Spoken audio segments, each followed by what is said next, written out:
রাধে রাধে। নমস্কার প্রিয় ভক্তবৃন্দ। কার্তিক মাসের কৃষ্ণপক্ষের একাদশী শ্রী রমা একাদশী 2025 সালে কবে পালন করতে হবে, এই রমা একাদশীর ব্রত মাহাত্ম্য কথা এবং পালনের সময়সূচি।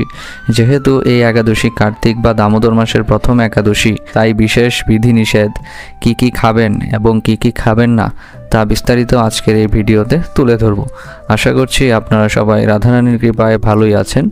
তো প্রিয় ভক্তগণ, গোস্বামী, ইস্কন, নিমবার্ক ও স্মার্তমতে এই রমা একাদশী পালন করতে হবে 17 অক্টোবর শুক্রবার, বাংলা 30 আশ্বিন 1432 বঙ্গাব্দ। একাদশী তিথি শুরু হবে 16 অক্টোবর দুপুর 1:45 হতে এবং একাদশী তিথি শেষ হবে পরদিন অর্থাৎ 17 অক্টোবর দুপুর 1:17। যেহেতু 17 অক্টোবর একাদশী তিথি ব্রাহ্ম মুহূর্ত স্পর্শ করেছে, তাই একাদশী ব্রত পালন করতে হবে 17 অক্টোবর শুক্রবার।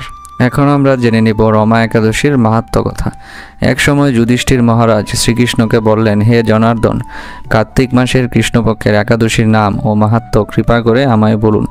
শ্রীকৃষ্ণ বললেন, হে রাজন, আপনি যে একাদশীর ব্রত মাহাত্ম্য জানতে চেয়েছেন তা মহাপাপ দূরকারী, মহাফলদায়িনী এবং রমা একাদশী নামে ত্রিভুবনে বিখ্যাত। আপনার জ্ঞান ও তৃষ্ণা নিবারণ করার জন্য আমি এখন মহাপুণ্যদায়িনী রমা একাদশী ব্রত মাহাত্ম্য বর্ণনা করছি। আপনি অনুগ্রহপূর্বক তা মনোযোগ সহকারে শ্রবণ করুন। একটু থেমে ভগবান শ্রীকৃষ্ণ বলা শুরু করলেন, পুরাকালে মুচকুন্দ নামে এক সুপ্রসিদ্ধ রাজা ছিলেন। স্বর্গাধিপতি দেবরাজ ইন্দ্র, মৃত্যু দেবতা যম, জলাধিপতি বরুণ ও ধনপতি কুবেরের সাথে তার মিত্রতা ও সখ্যতা ছিল। এছাড়াও ভক্তশ্রেষ্ঠ বিভীষণের সাথেও তার অত্যন্ত সদ্ভাব ছিল। পক্ষান্তরে তিনি ছিলেন পরম বিষ্ণু ভক্ত, ন্যায়বান ও সত্য প্রতিজ্ঞ। আর এ সকল গুণাবলীর সমন্বয়ে এবং ধর্ম, নীতি ও প্রজ্ঞার অনুসারে রাজ্য শাসন করতেন তিনি। মহারাজ মুচুকুন্দের চন্দ্রভাগা নামক একটি অত্যন্ত সুলক্ষণা কন্যা ছিল। পরিণত বয়সে চন্দ্রসেনের পুত্র সুবনের সাথে বিবাহ হয়েছিল চন্দ্রভাগার। একদা চন্দ্রভাগা পিত্রালয়ে অবস্থান করার সময় তার প্রতি সুবন শ্বশুরালয়ে বেড়াতে এসেছিলেন কিছুদিনের জন্য। দৈবক্রমে সুবন যেদিন মহারাজ মুচুকুন্দের বাড়িতে এসেছিলেন সেদিন ছিল রমা একাদশী তিথি। পতিপরায়ণা চন্দ্রভাগা নিজ স্বামীকে আসতে দেখে প্রথমে আপ্লুত হলেও ক্ষণিকের মধ্যে দুশ্চিন্তার বলিরেখা দেখা দিল তার মুখমণ্ডলে। তিনি মনে মনে চিন্তা করতে লাগলেন, হে ভগবান, আমার প্রতি শারীরিকভাবে অত্যন্ত দুর্বল, তিনি ক্ষুধা সহ্য করতে পারেন না। অন্যদিকে আমার পিতার শাসন খুবই কঠোর। গতকাল দশমীর দিন তিনি নাগরা বাজিয়ে ঘোষণা করে দিয়েছেন যে একাদশীর দিনে আহার নিষিদ্ধ।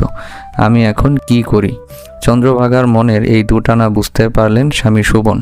তিনি একান্তে চন্দ্রভাগাকে ডেকে বললেন, প্রিয়তমা, আমি খেয়াল করেছি আমাকে দেখামাত্র তুমি আপ্লুত হলেও পরক্ষণেই তোমার কপালে চিন্তার ভাঁজ ভেসে উঠেছে। কি এমন দোলাচলে সংশয়াপন্ন তুমি, আমাকে বিস্তারিত বলো। চন্দ্রভাগা কিছুটা ইতস্তত হয়ে সেদিনকার একাদশী তিথি ও তার পিতার কঠোরতার কথা বিস্তারিতভাবে খুলে বললেন স্বামী সুবনকে। তার মুখে রাজা মুচুকুন্দের নিষেধাজ্ঞা শুনে সুবন তার প্রিয়তমা পত্নীকে বলল, হে প্রিয়, এখন আমার কি কর্তব্য তা আমাকে বলো। উত্তরে রাজকন্যা চন্দ্রভাগা বললেন, হে স্বামী, আজ এই গৃহে এমনকি রাজমধ্যে কোনো ব্যক্তি আহার গ্রহণ করবে না। তাছাড়া মানুষের কথা তো দূরে থাকুক, এ রাজ্যে পশুরা পর্যন্ত একাদশী তিথিতে অন্ন জল গ্রহণ করে না। তাই হে নাথ, তুমি যদি এই পরিস্থিতি থেকে পরিত্রাণ চাও তবে তুমি তোমার নিজ গৃহে প্রত্যাবর্তন করো। তুমি যদি একাদশী চলাকালীন এখানে আহার গ্রহণ করো তাহলে তুমি সকলের নিন্দাভাজন হবে এবং সেই সাথে আমার পিতাও ক্রুদ্ধ হবেন। এখন বিশেষভাবে বিচার করে যা ভালো হয় তুমি তাই করো। সাধ্বী স্ত্রীর কথা শুনে সুবন বললেন, হে প্রিয়ে, তুমি ঠিকই বলেছ, একাদশীতে অন্ন গ্রহণ করা মহাপাপ। এমনকি তোমার পিতার এই কঠোরতা নিরর্থক নয়। আমি শারীরিক দুর্বলতার কারণে ক্ষুধা সহ্য করতে পারি না সে কথা ভেবে তুমি হয়তো দুশ্চিন্তাগ্রস্ত হয়েছ, কিন্তু তা সত্ত্বেও আমি ঠিক করেছি, কিন্তু আমি গৃহেও যাব না এবং অন্ন গ্রহণও করব না। আমি এখানে থেকেই নিষ্ঠার সাথে একাদশী ব্রত পালন করব। তারপর শ্রীহরি আমার ভাগ্যে যা নির্ধারণ করবেন আমি তাই মেনে নিব। সুবন ব্রত পালনে বদ্ধপরিকর হলে একই সাথে আনন্দ ও শঙ্কা ভর করল রাজকন্যা চন্দ্রভাগার মনে। তবে পতিব্রতা হওয়ার কারণে তিনি সুবনের এই সিদ্ধান্তে দ্বিমত করলেন না। এভাবে সেদিনকার একাদশী তিথির সমস্ত দিন অতিক্রান্ত হয়ে রাত্রি শুরু হলো। বৈষ্ণবদের কাছে সেই রাত্রি সত্যি আনন্দকর, কিন্তু শোভনের পক্ষে তা ছিল বড়ই দুঃখদায়ক। কেননা ক্ষুধা তৃষ্ণায় তিনি ক্রমে ক্রমে দুর্বল হয়ে পড়লেন এবং এভাবে রাত্রি অতিবাহিত হলে সূর্যোদয়কালে তার মৃত্যু হলো। ঋষি ব্রতের মতো মহান ব্রত পালন করতে গিয়ে নিজের জামাতা পরলোক গতি লাভ করেছেন জেনে রাজা মুচুকুন্দ সাড়ম্বরে তার শবদাহ কার্য সুসম্পন্ন করলেন। আর অকালে বিধবা চন্দ্রভাগা স্বামীর অন্ত্যেষ্টিক্রিয়া সমাপ্ত করে পিতার আদেশে পিতৃগৃহে বসবাস করতে লাগলেন। কালক্রমে রমা একাদশী ব্রতের প্রভাবে শোভন মন্দরাচল শিখরে অনুপম সৌন্দর্য বিশিষ্ট এক রমণীয় দেবপুরী প্রাপ্ত হলেন এবং সেখানেই বসবাস করতে শুরু করলেন। এরপর কেটে গেল কিছুকাল। একদা মুচকুন্দপুরের নিবাসী সোম শর্মা নামক এক সৎ ব্রাহ্মণ তীর্থ ভ্রমণ করতে করতে উপস্থিত হলেন শোভনের সেই দেবপুরীতে। এখানে রত্নমণ্ডিত বিচিত্র স্ফটিক খচিত সিংহাসনে রত্নালঙ্কারে ভূষিত রাজা শোভনকে তিনি দেখতে পেলেন। গন্ধর্ব ও অপ্সরাগণ দ্বারা নানা উপাচারে সেখানে তিনি পূজিত হচ্ছিলেন। সোম শর্মা চিনতে পারলেন এই ব্যক্তি রাজা মুচকুন্দের জামাতা শোভন। তিনি সাগ্রহে সিংহাসনে উপবিষ্ট শোভনের কাছে গেলেন এবং নিজের পরিচয় দিলেন। নিজ শ্বশুরালয়ের আত্মীয়ের পরিচয় পেয়ে শোভনও সেই ব্রাহ্মণকে দেখে আসন থেকে উঠে এসে তার চরণ বন্দনা করলেন। তিনি শ্বশুর মুচকুন্দ ও স্ত্রী চন্দ্রভাগাসহ নগরবাসী সকলের কুশল বার্তা জিজ্ঞাসা করলেন ব্রাহ্মণের কাছে। ব্রাহ্মণ সোম শর্মাও সকলের কুশল সংবাদ জানালেন। তিনি শোভনকে জিজ্ঞাসা করলেন, এমন বিচিত্র মনোরম স্থান কেউ কখনো দেখেনি, আপনি কিভাবে এই স্থান প্রাপ্ত হলেন তা সবিস্তারে আমার কাছে বর্ণনা করুন। শোভন বললেন, হে ব্রাহ্মণ দেবতা, কার্তিক মাসের কৃষ্ণপক্ষিয়া রমা একাদশী সর্বব্রতের মধ্যে শ্রেষ্ঠ। আমি শ্বশুরালয়ে অবস্থানকালীন সময়ে শ্রদ্ধার সাথে সেই ব্রত পালন করেছিলাম এবং সেই অলৌকিক ব্রত পালনের ফল হিসেবে আমি এই রমণীয় দেবপুরী প্রাপ্ত হয়েছি। আপনি কৃপা করে আমার প্রিয়তমা পত্নী চন্দ্রভাগাকে সমস্ত ঘটনা জানাবেন। শোভনের মুখে রমা একাদশী ব্রত পালনের ফলের কথা শুনে অশ্রুসিক্ত হয়ে উঠল বৃদ্ধ ব্রাহ্মণের নয়ন। তিনি শোভনকে প্রাণভরে আশীর্বাদ করে বিদায় নিলেন সেই রমণীয় দেবপুরী থেকে। সোম শর্মা মুচুকুন্দপুরে ফিরে এসে সর্বপ্রথমে গেলেন রাজকন্যা চন্দ্রভাগার কাছে। তিনি তার কাছে শোভনের সাথে তার দেখা হওয়ার সমস্ত ঘটনার কথা জানালেন। ব্রাহ্মণের কথা শুনে অত্যন্ত আনন্দিত ও আপ্লুত হলেন চন্দ্রভাগা। তিনি ব্রাহ্মণকে উদ্দেশ্য করে বললেন, হে ব্রাহ্মণ দেবতা, আপনার কথা আমার কাছে স্বপ্ন বলে মনে হচ্ছে। তখন সোম শর্মা বললেন, হে পুত্রী, সেখানে তোমার স্বামীকে আমি স্বয়ং স্বচক্ষে দেখেছি। অগ্নিদেবের মতো দীপ্তিমান তার নগরও দর্শন করেছে, কিন্তু তার নগর স্থির নয়। তা যাতে স্থির হয় সেই মতো কোনো উপায় করো। এসব কথা শুনে চন্দ্রভাগা বললেন, তাকে দেখতে আমার একান্ত ইচ্ছা হচ্ছে। হে ব্রাহ্মণ দেবতা, যদি সম্ভব হয় তাহলে আমাকে এখনই তার কাছে নিয়ে চলুন। আমি আমার ব্রত পালনের পূর্ণ প্রভাবে এই নগরকে স্থির করে দেব। চন্দ্রভাগার মুখ থেকে একথা শোনার পর ব্রাহ্মণ সোম শর্মা চন্দ্রভাগাকে নিয়ে মন্দার পর্বতে বামনদেবের আশ্রমে উপনীত হলেন। সেখানে ঋষির কৃপায় ও হরিবাসর ব্রত পালনের ফলে চন্দ্রভাগা দিব্য শরীর ধারণ করলেন। এরপর দিব্যগতি লাভ করে নিজ স্বামীর নিকট উপস্থিত হলেন তিনি। দীর্ঘকাল পর মিলন ঘটল শোভন ও চন্দ্রভাগার। প্রিয় পত্নী চন্দ্রভাগাকে সচক্ষে দেখতে পেয়ে আনন্দে আত্মহারা হলেন শোভন। চন্দ্রভাগাও স্বামীর মুখদর্শনে অনাবিল আনন্দ লাভ করলেন।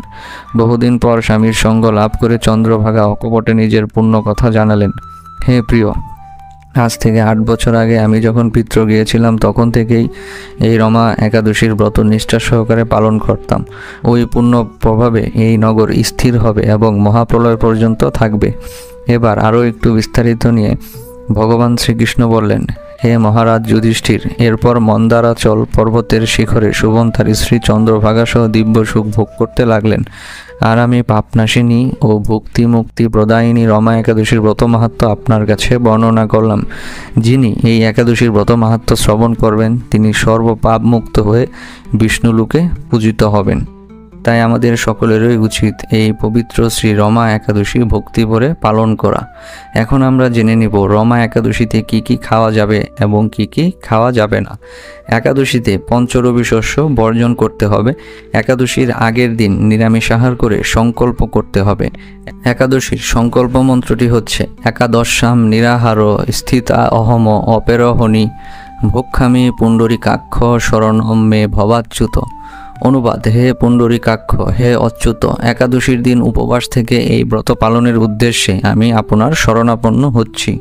চাতুর্মাসের নিয়ম অনুযায়ী আশ্বিন মাসে দুধ খাওয়া নিষিদ্ধ, তাই এই রমা একাদশীতে আপনাদের অবশ্যই দুধ বর্জন করতে হবে। তবে দুধের তৈরি ছানা, ক্ষীর খেতে শাস্ত্রে কোনো নিষেধ নেই। যেহেতু কার্তিক মাসে ভগবান শ্রীকৃষ্ণ দামোদর রূপে পূজিত হন, তাই এই মাসে আপনারা শিম, বরবটি, বেগুন, মূলা, গাজর, নালিতা, সজনে, পটল, কলমি শাক, ছোলা ডাল, মাসকলাই, মুসুর, তিল, সরিষা, মধুর, কাকরযুক্ত অন্ন, সেদ্ধ চালের অন্ন, পেঁয়াজ, রসুন, মাছ, মাংস, ডিম, ছত্রাক, আচার এবং সকল প্রকার নেশাদ্রব্য বর্জন করতে হবে। এগুলো খেলে 1048 যুগ নরকবাস করতে হয়। দামোদর মাসে এভাবে নিয়ম মেনে ব্রত পালন করলে ব্রতের সম্পূর্ণ ফল লাভ করা যায়। কার্তিক মাসে সর্বপ্রধান কাজ হলো ভগবানকে দীপদান করা। এই রমা একাদশীর দিন অবশ্যই ভগবান দামোদরের চিত্রপট অথবা ভগবানের মূর্তি বা ছবির সামনে দীপ নিবেদন করবেন। ভগবানের চরণে 4 বার, নাভি কমলে 2 বার, মুখমণ্ডলে 3 বার ও সর্বাঙ্গে 7 বার ঘড়ির কাঁটার মতো, অর্থাৎ ঘড়ির কাঁটা যেভাবে ঘুরে সেভাবে ঘুরিয়ে দীপদান করতে হবে। দীপদানের ক্ষেত্রে আপনারা মাটির প্রদীপ ব্যবহার করতে পারেন। তবে মাটির প্রদীপ ব্যবহার করলে তা একবারই ব্যবহার করতে পারবেন। তবে স্টিলের বা পিতলের প্রদীপ যদি ব্যবহার করেন তা ধুয়ে ব্যবহার করা যাবে। একাদশীর আগের দিন রাত 12টার আগেই অন্নভোজন সম্পন্ন করবেন এবং ভালো করে দাঁত ব্রাশ করে নেবেন। একাদশীতে সবজি কাটার সময় সতর্ক থাকতে হবে, কারণ একাদশীতে রক্তক্ষরণ নিষিদ্ধ। একাদশীতে লবণ হিসেবে সৈন্ধব লবণ ব্যবহার করতে পারবেন। 5 ফোড়ন ব্যবহারের ক্ষেত্রে সতর্ক থাকবেন, কারণ 5 ফোড়নে সরিষার তেল ও তিল মিশ্রিত থাকতে পারে, যা একাদশীতে বর্জনীয়। একাদশীতে সকল প্রকার প্রসাধনী ব্যবহার নিষিদ্ধ, তবে হাত ধোয়ার ক্ষেত্রে আপনারা অবশ্যই সাবান বা হ্যান্ডওয়াশ ব্যবহার করতে পারবেন। একাদশীতে ক্ষৌরকর্ম নিষিদ্ধ, অর্থাৎ চুল, দাড়ি ও নখ কাটা যাবে না। একাদশীতে সকল প্রকার নেশাদ্রব্য বর্জন করতে হবে। আমরা জেনে নিব রমা একাদশীর পালনের সময়সূচি। ভারতীয় সময় অনুযায়ী পালন করতে হবে একাদশীর পরদিন, অর্থাৎ 18ই অক্টোবর সূর্যোদয় হতে সকাল 9টা 28 মিনিটের মধ্যে, এবং বাংলাদেশ সময় অনুযায়ী সূর্যোদয় হতে সকাল 9টা 47 মিনিটের মধ্যে। একাদশীতে ভগবানকে পঞ্চরবি শস্য ভোগ নিবেদন করে সেই প্রসাদ গ্রহণ করে পালন করতে হবে। একাদশীর পালন মন্ত্রটি হলো একাদশাং নিরাহার ব্রতে না নেন কেশব প্রসিদ সম্মুখ নাথ জ্ঞান দৃষ্টি পদভব। অর্থাৎ অনুবাদ হচ্ছে, হে কেশব, আমি একাদশীর এই ব্রতে নিরাহারে উপবাস করেছি। হে নাথ, এই ব্রত দ্বারা আমার প্রতি প্রসন্ন হয়ে আমাকে জ্ঞান ও দৃষ্টি তথা জ্ঞান ও চক্ষু দান করুন। একাদশীর মুখ্য উদ্দেশ্য শুধু উপবাস করা নয়, মুখ্য উদ্দেশ্য হচ্ছে কৃষ্ণ ভক্তি লাভ। তাই একাদশীর দিন শ্রী হরিকথা শ্রবণ, মনন ও চিন্তন করতে হবে। একাদশীর দিনে ক্রোধ, দুরাচার, মিথ্যাচার, সহবাস, পরনিন্দা, পরচর্চা সম্পূর্ণরূপে নিষিদ্ধ। তাই সকলেই একাদশীর দিন এই সব কর্ম বাদ দিবেন এবং ভক্তি ভরে একাদশী তিথি পালন করবেন এবং সকলকেই এই একাদশী ব্রত পালন করার জন্য উৎসাহিত করবেন। একাদশীর সঠিক তথ্য সম্পর্কিত এই ভিডিওটি ভালো লাগলে আপনার আত্মীয় পরিজন, বন্ধুবান্ধব সকলের মাঝে শেয়ার করে দিবেন, তাতে সকলেই জানার সুযোগ পাবে। সবাই ভালো থাকবেন। আপনাদের মূল্যবান সময় থেকে আমাদের এই ভিডিওটি দেখার জন্য সকলকে জানাই আন্তরিক ধন্যবাদ ও বিনম্র শ্রদ্ধা। ভিডিওটি ভালো লাগলে একটি লাইক করবেন এবং নিয়মিত এই ধরনের ভিডিও দেখতে আমাদের এই একাদশী দর্শন চ্যানেলটি সাবস্ক্রাইব করে পাশে থাকা বেল আইকনটি প্রেস করার বিনম্র অনুরোধ জানিয়ে আজ সকলের থেকে যাওয়ার অনুমতি নিচ্ছি। রাধে রাধে প্রিয় ভক্তগণ।